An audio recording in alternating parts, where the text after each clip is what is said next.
Mark Urban there. Well, the Palestinian leadership, as you heard, wasn't in the room for that unveiling, but we have Dr. Husam Zomlot, the chief Palestinian diplomat to the UK, with us here. Dr. Zomlot, your first reaction to the plan proposed today? There was no plan. There was no deal proposed today. This was one of the biggest scams in modern history. I mean, it's just a scam. And unfortunately, this political theater was done exactly like your report suggested, given the timing, to save two men at the expense of everybody else. But there was a document, there was 80 pages of document. Did you read that? Did you go through the details? Well, we know exactly why such a piece of paper was offered. It is the most disingenuous piece of paper to offer swaths of land in the Negev desert that Israel will never give up, just to make sure that they will take the land that they want, in contradiction with international law. I'm just trying to get a sense, though, did you engage with it at all? Did you open it and read it and study the details? Or did you say, I'm not going to bother looking at this because I know it for what I believe? The so-called plan has just come out only an hour and a half ago. And the American administration had many opportunities to engage us. I was in Washington in 2017. President Abbas met President Trump 4 times in a matter of weeks. We met his team 32 times, even more, Kushner and Greenblatt and the others. And all of a sudden, we get a phone call from the State Department that our mission is to be shattered. This is not an administration that is interested in really engaging the Palestinians. But from the beginning, Emily, this was a process about unleashing the Greater Israel Project. This was about endorsing the settler movement. No wonder what you saw today in that room, in that hall. Only the extreme ultra-nationalist elements of Israel, the settler leader, were in that audience. Well, let me ask you, because you've called on the UK government to have a part in these negotiations. Now, the Foreign Office said today in a statement, only the leaders of Israel and the Palestinian territories can determine whether these proposals can meet the needs and aspirations. We encourage them to give these plans genuine and fair consideration. Do you dismiss that appeal from the UK government?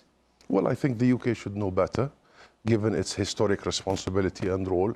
The UK is a founder of the international order, the rules-based order, and what Trump today did was a knockdown of this order, was really dismantling the premise. They're just asking for consideration. Dismantling the premise. The writings are all over the wall, Emily, in terms of the timing, and be it only about these two men and saving their careers.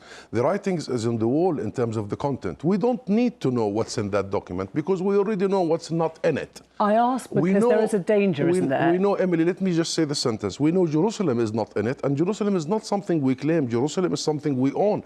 There are 350,000 Palestinians that own every home, every shop, every church, every mosque. But we know that refugees is not in it. We know that borders are not in it. We know that settlements are not in it, the illegal. We know that the Jordan Valley, which is 30% of the occupied West Bank, the national strategic reservoir of Palestine, is not in it. There is nothing in it. It's a scam. I hear you. So you ask me and blame me for not accepting a peace deal. I'm not blaming you. I'm putting this to you. And the UK has missed an opportunity when today. President Trump tries to talk to Palestinian people and he talks about a $50 billion economic plan, he talks about 1 million jobs over 10 years, he talks about doubling the size of the economy. What he's doing, and you'll appreciate this, is speaking over the heads of the leaders, speaking over the heads of people like you, of Mahmoud Abbas, who says 1,000 times no. And he's hoping that people on the ground are saying, do you know what? We're sick of the fighting, we're sick of the injustice, we're sick of everything.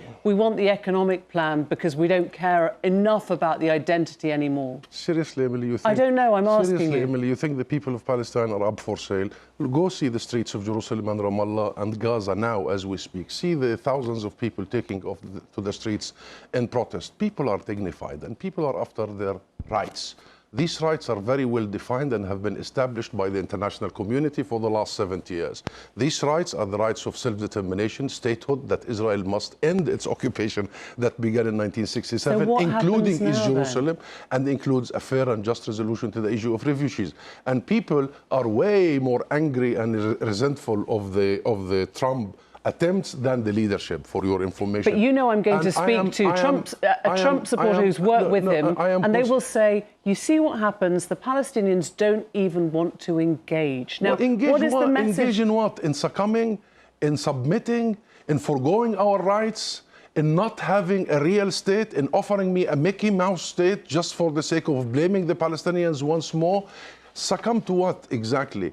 In all of a sudden raising the white flag and say that we have no claim to our own land, we don't deserve a real sovereign state, that we have no control of our airspace or our borders only because of Israel's security concerns. So tell me, this is the end, is it? The UK official legal position that all Israeli settlements are illegal, that was expressed only last week, and must cease immediately. This is in contradiction of international law. Right. All of a sudden is being legitimized by the Trump administration, and then now we have to accept a new international order whereby there are strong men who can dictate whatever they want for the sake of their own personal interest. Okay. Emily, this is not a moment for Palestinians only.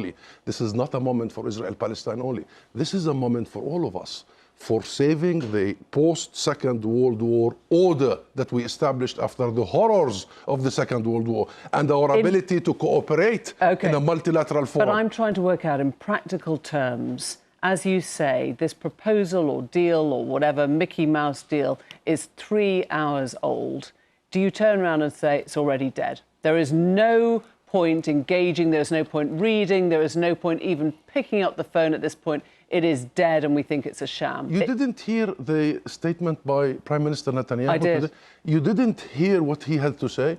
He said that this means we will keep all of our illegal colonial settlements. I'm just asking, from your perspective. We will return 30% of the occupied West Bank. We will keep Jerusalem undivided from the biblical land. So do you pick up the phone and say, this is disgraceful, I want to talk to you and it won't work like this, or not? We did for a very good period of time. We conveyed our messages, and then the U.S. administration stopped backing us from November 2017 all the way to today with unilateral decisions, and they wanted to come and sit on the table to legitimize their illegitimate decisions. We will not do that. Husam Zomlot, thank you very much. Thanks for coming in.